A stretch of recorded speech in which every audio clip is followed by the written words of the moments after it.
जय जगन्नाथ बंधुगण आज आम जानिबा 22 मार्च 2026 रविवार दिन द्वादश राशि राशिफल विषय रे। एही दैनिक राशिफल चंद्रंक गोचर गणना को नहीं आधारित एवं चंद्रंक गोचर गणना आम जीवन रे बहुत प्रभाव पकई थाए। तो आसंतु सर्वप्रथमे जानिबा आजिर तिथि और राशि नक्षत्र विषय रे। आज हेउची 22 मार्च 2026 रविवार चैत्र कृष्ण पक्ष चतुर्थी रात्र 9 घंटा 17 मिनिट गति पंचमी। आज द्विजा नक्षत्र रात्र 10 घंटा 43 मिनिट गति कृतिका नक्षत्र। आज मेष चंद्र रात्र 4 घंटा 15 मिनिट गति वृष चंद्र।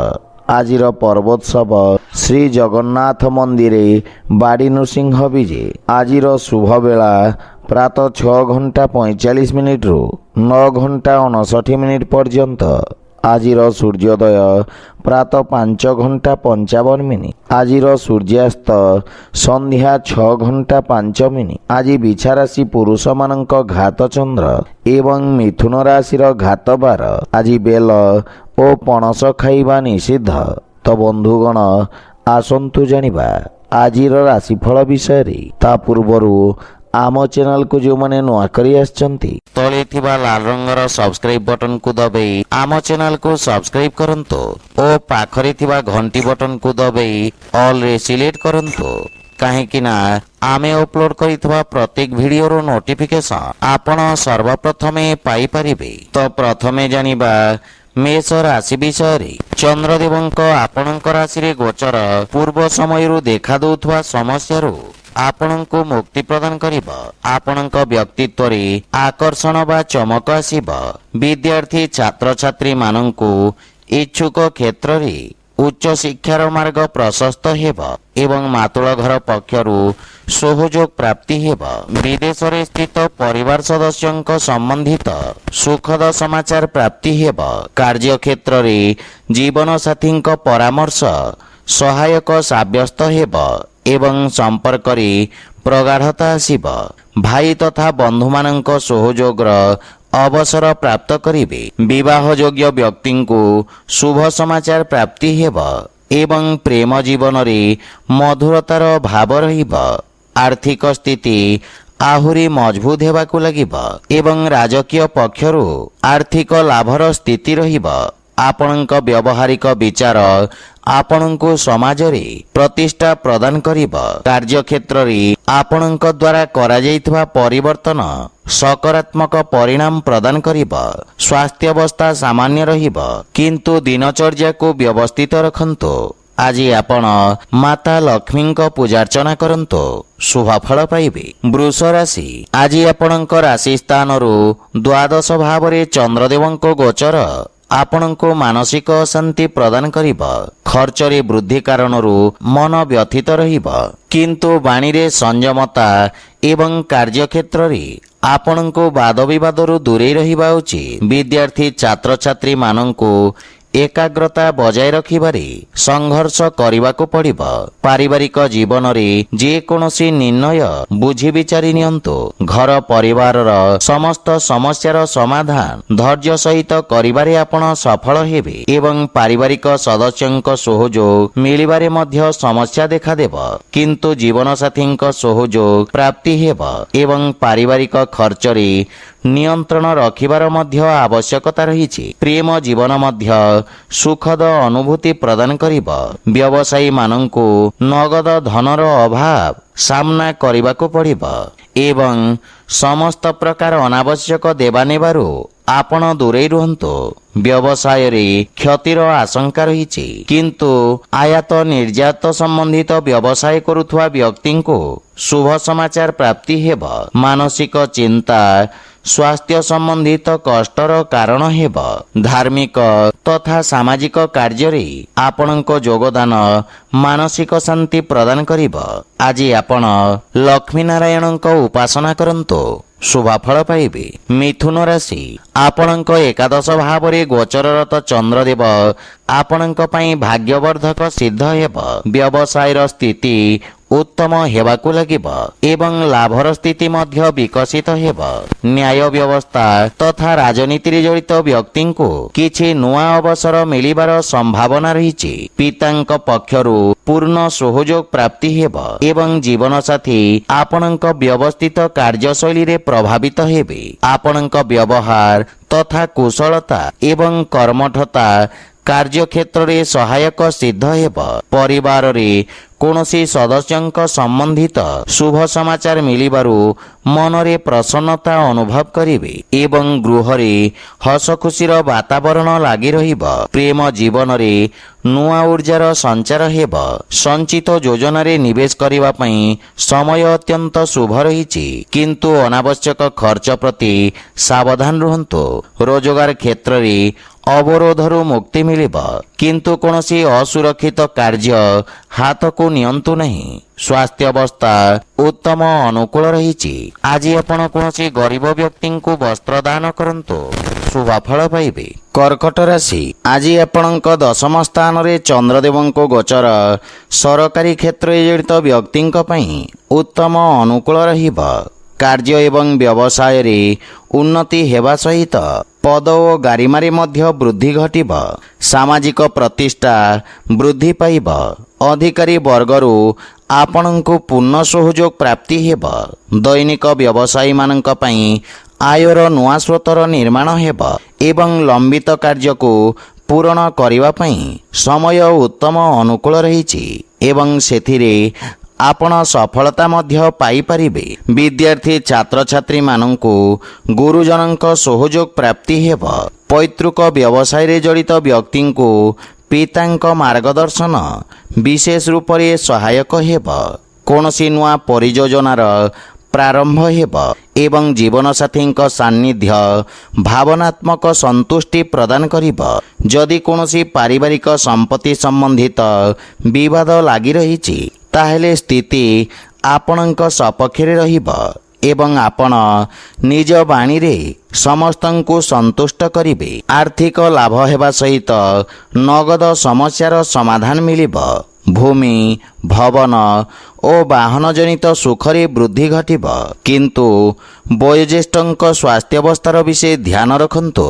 आज आपण ओं नमः शिवाय मंत्रर जप करंतु, शुभ फल पाइबे। सिंह राशि, आज आपणक राशिर नवम भाव रे चंद्र गोचर भ्रमण करुछंती, अर्थात आपणक भाग्य रे वृद्धि घटिब।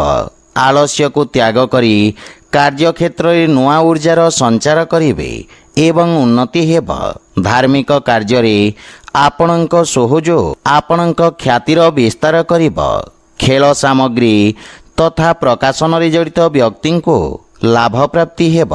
पितांक सहयोग आपणको विषम परिस्थिति रे लढ़िबारे सहायक हेब।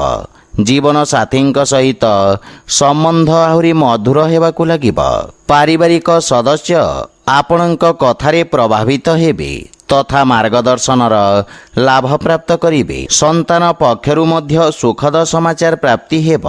पारिवारिक संपत्ति रे आपणको लाभ मिलिब एवं प्रेम जीवन पई उत्तम समय बाहर करिवे। आर्थिक लाभर स्थिति उत्तम रहिछि। नुआ परियोजना हेतु भाग्यर सहयोग मिलिब। जे कोनोसी निवेश पई समय अत्यंत शुभ रहिछि। पूर्वरु अटकी रहितबा कार्य स्वतः पूर्ण हेबाकु लागिब, किंतु दिनर पूर्वार्धरे आकस्मिक धनलाभर जोग रहिछि। विद्यार्थी छात्र छात्री मानंकु नुआ अवसर प्राप्ति हेब। अत्यधिक कार्यव्यस्तता कारणरू शारीरिक थकापण और दुर्बलता अनुभव करिवे। आज आपण हनुमान चालीसा पाठ करंतु, शुभ फल पाइबे। कन्या राशि, आपणक राशिरु अष्टम भाव रे चंद्रदेवंको गोचर आपणक गुप्त शत्रु को सक्रिय करिब। व्यवसाय रे प्रतिस्पर्धा वृद्धि पाइब एवं आपणक कार्य रे अंतिम समय रे अवरोध उत्पन्न हेबार संभावना रहिछि। सेथिपई कोनोसी कार्य योजना पूर्ण न हेबा पर्यंत सार्वजनिक करंतु नहीं। विद्यार्थी छात्र छात्री मानंकु आशातीत परिणाम पाइबा पई संघर्ष करिबाकु पड़िब। ଏବଂ ପରିବାରରେ କୌଣସି ବ୍ୟକ୍ତିଙ୍କ ସହିତ ମତଭେଦର ସମ୍ଭାବନା ରହିଛି। କିନ୍ତୁ ଆପଣ ନିଜ ବାଣୀ କୌଶଳରେ ସମସ୍ତଙ୍କୁ ପ୍ରଭାବିତ କରିବେ। ଜୀବନ ସାଥୀଙ୍କ ସହିତ ଭୁଲ ବୁଝାମଣାକୁ ନେଇ ମନ ମତାନ୍ତର ଦେଖାଦେବ ଏବଂ ପ୍ରେମ ଜୀବନରେ ମଧ୍ୟ କ୍ରୋଧର ଅଧିକତା କାରଣରୁ ସମ୍ପର୍କରେ ଫାଟ ସୃଷ୍ଟିର ସମ୍ଭାବନା ରହିଛି। ଆର୍ଥିକ ସ୍ଥିତି ମଧ୍ୟମ ରହିବ ଏବଂ କୌଣସି ପ୍ରକାର ନିବେଶ ସମ୍ବନ୍ଧିତ ନିର୍ଣ୍ଣୟ ହାନିକାରକ ସିଦ୍ଧ ହେବ। ମାନସିକ ଚିନ୍ତା ସ୍ୱାସ୍ଥ୍ୟାବସ୍ଥାକୁ ପ୍ରଭାବିତ କରିବ। ଆଜି ଆପଣ ଗୋମାତାଙ୍କୁ ଖାଇବାକୁ ଦିଅନ୍ତୁ, ଶୁଭଫଳ ପାଇବେ। ତୁଳା ରାଶି, ଆଜି ଚନ୍ଦ୍ରଦେବ ଆପଣଙ୍କ ସପ୍ତମ ଭାବରେ ଗୋଚର କରିବେ ତଥା ଭାଗିଦାରୀ କାର୍ଯ୍ୟରେ ଆପଣଙ୍କୁ ସଫଳତା ପ୍ରଦାନ କରିବ। ବିଦ୍ୟୁତ୍ ଏବଂ ଟେଲିଭିଜନ ମାଧ୍ୟମରେ ସମ୍ବନ୍ଧିତ ଉଦ୍ୟୋଗରେ ବିଶେଷ ଲାଭ ପ୍ରାପ୍ତି ହେବ। ବିଦ୍ୟାର୍ଥୀ ଛାତ୍ରଛାତ୍ରୀମାନଙ୍କୁ ଶିକ୍ଷା କ୍ଷେତ୍ରରେ କିଛି ଅବରୋଧର ସାମ୍ନା କରିବାକୁ ପଡ଼ିବ। ପାରିବାରିକ ସୁଖ ସମୃଦ୍ଧିରେ ବୃଦ୍ଧି ହେବ ଏବଂ ଜୀବନସାଥୀଙ୍କ ଉନ୍ନତି ହେବ। ପରିବାର ସଦସ୍ୟଙ୍କ ପୂର୍ଣ୍ଣ ସହଯୋଗ ଆପଣଙ୍କ ଉପରେ ଲାଗି ରହିବ। ମାତା ପିତାଙ୍କ ଆଶୀର୍ବାଦ ତଥା ମାର୍ଗଦର୍ଶନରୁ ଆପଣ ଲାଭବାନ ହେବେ। ପ୍ରେମ ସମ୍ବନ୍ଧରେ ଘନିଷ୍ଠତା ଏବଂ ଆନନ୍ଦଦାୟକ ମୁହୂର୍ତ୍ତ ବ୍ୟତୀତ କରିବେ। ଆର୍ଥିକ ସ୍ଥିତି ମଜବୁତ ହେବାକୁ ଲାଗିବ। ନୂଆ ବ୍ୟବସାୟର ପ୍ରାରମ୍ଭ କରିବା ପାଇଁ ସମୟ ଉତ୍ତମ ଅନୁକୂଳ ରହିଛି ଏବଂ ଆୟର ନୂଆ ସ୍ରୋତ ବିକଶିତ କରିବାର ପ୍ରୟାସ ସଫଳ ରହିବ। ସ୍ୱାସ୍ଥ୍ୟ ସମ୍ବନ୍ଧିତ ଛୋଟ ଛୋଟ ସମସ୍ୟା ଦେଖାଦେବାର ସମ୍ଭାବନା ରହିଛି, ସେଥିପାଇଁ ସ୍ୱାସ୍ଥ୍ୟ ନିୟମର ପୂର୍ଣ୍ଣ ପାଳନ କରନ୍ତୁ। ଆଜି ଆପଣ ଶ୍ରୀ ରାଧାକୃଷ୍ଣଙ୍କ ସଂଯୁକ୍ତ ଉପାସନା କରନ୍ତୁ, ଶୁଭଫଳ ପାଇବେ। ବିଛା ରାଶି, ଆପଣଙ୍କ ରାଶିରୁ ଷଷ୍ଠ ଭାବରେ ଚନ୍ଦ୍ରଦେବଙ୍କ ଗୋଚର ଆପଣଙ୍କୁ କାର୍ଯ୍ୟକ୍ଷେତ୍ରରେ ବିଶେଷ ଉପଲବ୍ଧି ହାସଲ କରିବାରେ ସହାୟକ ସାବ୍ୟସ୍ତ ହେବ। ରୋଜଗାର ଖୋଜିବାର ପ୍ରୟାସ ସାର୍ଥକ ସିଦ୍ଧ ହେବ ଏବଂ ସାକ୍ଷାତକାରରେ ସଫଳତା ପ୍ରାପ୍ତି ହେବ। ସାମାଜିକ କ୍ଷେତ୍ରରେ ଆପଣଙ୍କ ଖ୍ୟାତି ତଥା ମାନ ସମ୍ମାନରେ ବୃଦ୍ଧି ହେବ। ଜୀବନ ସାଥୀଙ୍କ ସହିତ ମଧୁର ସମୟ ବ୍ୟତୀତ କରିବେ ଏବଂ ସେ ଆପଣଙ୍କ କାର୍ଯ୍ୟରେ ଦେଖାଦେଉଥିବା ସମସ୍ୟାର ମୁକ୍ତିମାର୍ଗ ଖୋଜିବାରେ ଆପଣଙ୍କ ସହାୟତା କରିବେ। ସନ୍ତାନ ପକ୍ଷରୁ କୌଣସି ଶୁଭ ସମାଚାର ଆପଣଙ୍କୁ ପ୍ରସନ୍ନ କରିବ। ସନ୍ତାନଙ୍କ ଉନ୍ନତି ହେବା ସହିତ ପ୍ରେମ ଜୀବନରେ ନୂଆ ଉତ୍ସାହ ଅନୁଭବ କରିବେ ଏବଂ ଆର୍ଥିକ କ୍ଷେତ୍ରରେ ବ୍ୟବସାୟର ବିସ୍ତାର ହେବ ତଥା ଆପଣଙ୍କ ପରାକ୍ରମରେ ମଧ୍ୟ ବୃଦ୍ଧି ଘଟିବ। ବୁଦ୍ଧିବଳ ଓ ଚାତୁର୍ଯ୍ୟ ବଳରେ ଆପଣ ଶତ୍ରୁଙ୍କୁ ପରାସ୍ତ କରିବେ ଏବଂ ନିଜ ସମସ୍ତ କାର୍ଯ୍ୟକୁ ସଫଳତାପୂର୍ବକ ପୂର୍ଣ୍ଣ କରିବେ। ଲମ୍ବା ସମୟରୁ ଦେଖାଦେଉଥିବା ରୋଗରୁ ମୁକ୍ତି ମିଳିବ। ବିଶେଷ କରି ଚର୍ମ ସମ୍ବନ୍ଧିତ ରୋଗରେ ଗ୍ରସିତ ବ୍ୟକ୍ତିଙ୍କୁ ଆରାମ ମିଳିବ। ଆଜି ଆପଣ ବାଳକମାନଙ୍କୁ ଶିକ୍ଷା ସମ୍ବନ୍ଧିତ ସାମଗ୍ରୀ ଦାନ କରନ୍ତୁ, ଶୁଭଫଳ ପାଇବେ। ଧନୁରାଶି, ଆପଣଙ୍କ ରାଶିରୁ ପଞ୍ଚମ ଭାବରେ ଚନ୍ଦ୍ରଦେବଙ୍କ ଗୋଚର ବିଦ୍ୟାର୍ଥୀ ଛାତ୍ରଛାତ୍ରୀମାନଙ୍କୁ ଅସାମଞ୍ଜସ୍ୟ ସ୍ଥିତିରୁ ମୁକ୍ତି ପ୍ରଦାନ କରିବ। ସୃଜନାତ୍ମକ ତଥା କଳାତ୍ମକ କାର୍ଯ୍ୟରେ ଜଡ଼ିତ ବ୍ୟକ୍ତିଙ୍କୁ ବିଶେଷ ଲାଭ ମିଳିବ ଏବଂ ପ୍ରୟାସରତ ବ୍ୟକ୍ତିଙ୍କୁ ରୋଜଗାର ସମ୍ବନ୍ଧିତ କୌଣସି ସୁଖଦ ସମାଚାର ପ୍ରାପ୍ତି ହେବ। ମାତା ପିତାଙ୍କ ସେବା କରିବାର ଅବସର ମିଳିବ ଏବଂ ତାଙ୍କ ଆଶୀର୍ବାଦରୁ ଆପଣଙ୍କୁ ସମସ୍ତ କାର୍ଯ୍ୟରେ ସଫଳତା ମିଳିବ। ସନ୍ତାନ ସମ୍ବନ୍ଧିତ କୌଣସି ଶୁଭ ସମାଚାର ଆପଣଙ୍କ ଚିନ୍ତାରେ ହାନି କରିବ। ପ୍ରେମ ସମ୍ବନ୍ଧରେ ପ୍ରଗାଢ଼ତା ଆସିବ ଏବଂ ବିବାହ ସମ୍ବନ୍ଧିତ ବିଷୟରେ ପରିବାରର ସହଯୋଗ ମିଳିବ।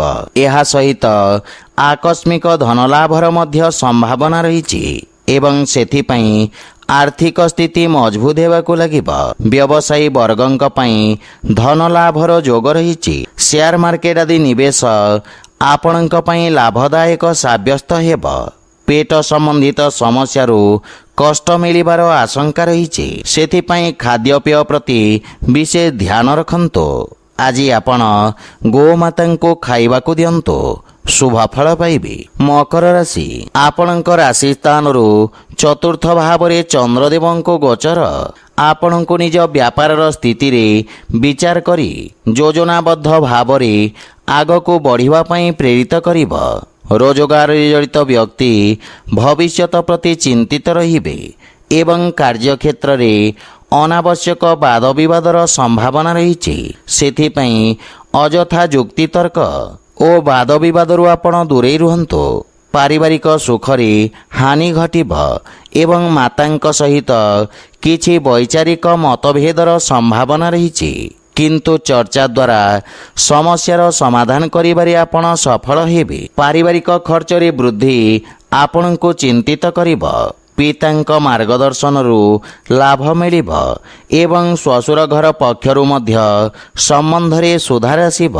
ଗୃହର କୌଣସି ସଦସ୍ୟଙ୍କ ସ୍ୱାସ୍ଥ୍ୟାବସ୍ଥାକୁ ନେଇ ଆପଣ ଚିନ୍ତିତ ରହିବେ ଏବଂ ଆର୍ଥିକ କ୍ଷେତ୍ରରେ ସ୍ଥିତି ସଂଘର୍ଷପୂର୍ଣ୍ଣ ରହିବ।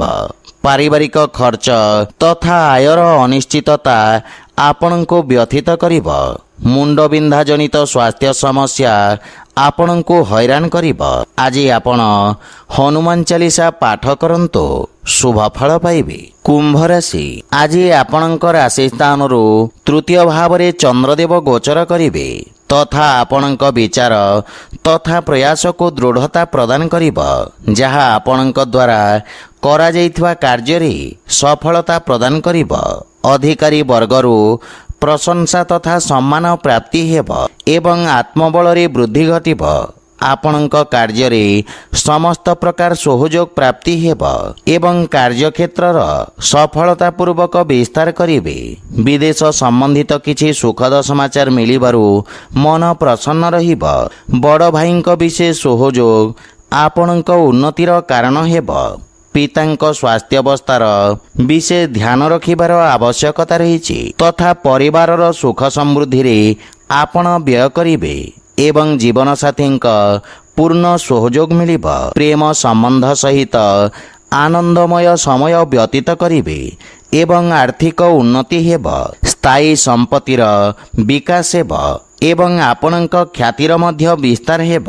ପୂର୍ବରୁ ଲାଗି ରହିଥିବା ସ୍ୱାସ୍ଥ୍ୟ ସମସ୍ୟାରେ ସୁଧାର ଆସିବ, କିନ୍ତୁ ଡାଇବେଟିସ୍ ରୋଗରେ ପୀଡ଼ିତ ବ୍ୟକ୍ତି ବିଶେଷ ସାବଧାନ ରୁହନ୍ତୁ। ଆଜି ଆପଣ ବଜରଙ୍ଗ ବାଣ ପାଠ କରନ୍ତୁ, ଶୁଭ ଫଳ ପାଇବେ। ମୀନ ରାଶି, ଆପଣଙ୍କ ରାଶିରୁ ଦ୍ୱିତୀୟ ଭାବରେ ଚନ୍ଦ୍ରଦେବଙ୍କ ଗୋଚର ଆପଣଙ୍କ ସ୍ୱଭାବରେ ଏକ ନୂଆ ମଧୁରତା ଆଣିବ। ଆପଣଙ୍କ ବାଣୀରେ ସମସ୍ତେ ପ୍ରଭାବିତ ହେବେ। କଥାକାର ଅଥବା ଉପନ୍ୟାସକାର ରୂପରେ କାର୍ଯ୍ୟରତ ବ୍ୟକ୍ତିଙ୍କୁ ବିଶେଷ ଲାଭ ମିଳିବ। ବ୍ୟବସାୟ ସମ୍ବନ୍ଧିତ ମହତ୍ତ୍ୱପୂର୍ଣ୍ଣ କ୍ରୟ ବିକ୍ରୟରେ ସଫଳତା ମିଳିବ ଏବଂ ପରିବାରରେ ହସଖୁସିର ବାତାବରଣ ଲାଗି ରହିବ। ସମ୍ପତ୍ତି ସମ୍ବନ୍ଧିତ ବିବାଦ କୌଣସି ବ୍ୟକ୍ତିଙ୍କ ମଧ୍ୟସ୍ଥତାରେ ସମାଧାନ ହେବ। ପିତାଙ୍କ ମାର୍ଗଦର୍ଶନ ବା ସହଯୋଗ ପ୍ରାପ୍ତି ହେବ। ଆପଣ ପାରିବାରିକ ସମ୍ପର୍କକୁ ଧନରୁ ଅଧିକ ମହତ୍ତ୍ୱ ଦେବେ ଏବଂ ଭାଇ ଭଉଣୀଙ୍କ ମଧ୍ୟରେ ସମ୍ପର୍କରେ ସୁଧାର ହେବ। ବୈବାହିକ ଦାମ୍ପତ୍ୟ ଜୀବନ ସୁଖମୟ ରହିବ ଏବଂ ଛୋଟ ବାଳକମାନଙ୍କ ସହିତ ଉତ୍ତମ ସମୟ ବ୍ୟତୀତ କରିବେ।